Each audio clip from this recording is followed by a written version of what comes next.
Joining us now is Lee Morris. He served 8 years as a Fulton County commissioner, leaving in 2022, and he helped oversee many major policy decisions, including election administration.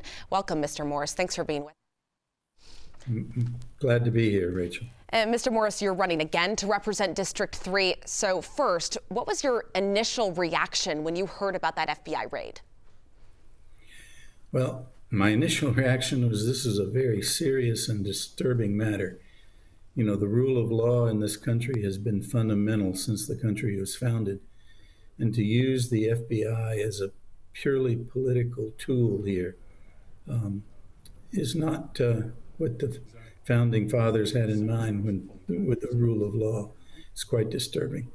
And you were a Fulton County commissioner during the 2020 election. So take us back. What do you remember about that time and the fallout here in Georgia and specifically in Atlanta from the inside?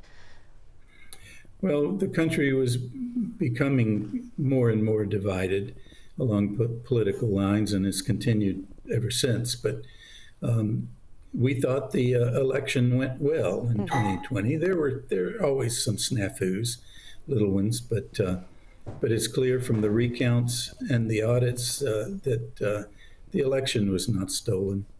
This is old history, and we need to put this history behind us. And when folks hear about an FBI raid, I think for many it signals there was wrongdoing or criminal activity involved. So, Mr. Morris, does a raid like this automatically mean something was wrong with the election? Well, I think this was a political move, Rachel. I don't think it's really a serious criminal search, but I understand that it was a criminal search warrant and not a civil search warrant. But no, it doesn't mean necessarily that a crime was committed. I don't think there was a crime that was committed. I think the elections, again, were fair.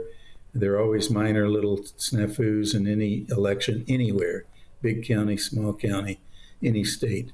But this one was fair. The recounts and audits showed that over and over again. So I think it's purely a political matter. And the question is why? Is it an attempt to prove that the election was stolen somehow?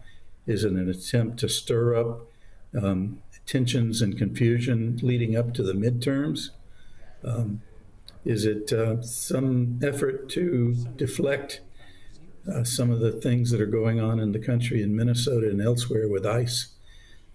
It's hard to tell what the motivation is, but I really honestly do not believe it's a serious attempt to find any criminal activity.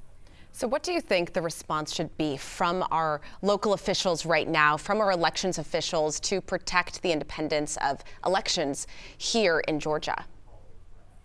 Well, it's a great question. I think everybody, whether they're elected officials or citizens, ought to be concerned about this and ought to be interested in speaking up and resisting this kind of effort. That's one thing. The other thing that maybe the county needs to do is engage some good, strong criminal defense lawyers. And I've passed a name on to the county that came to me from somebody who may be interested in doing this pro bono. So I hope that the county's going to be doing that, and maybe some of the state elected officials ought to be involved in trying to do the same thing. And I want to end by asking what you think is next and how you think this could impact future elections here in Fulton County and Georgia as a whole. Well, I hope this one just ends with a whimper, and that we don't have activities by the FBI and other law enforcement agencies to try to interfere and engage in our elections, because the right to vote is just precious and fundamental, and we need to protect our democracy. All right, Lee Morris, thank you so much for joining us, for giving us that context. We'll be sure to speak with you again, I'm sure, in the future as this begins to develop.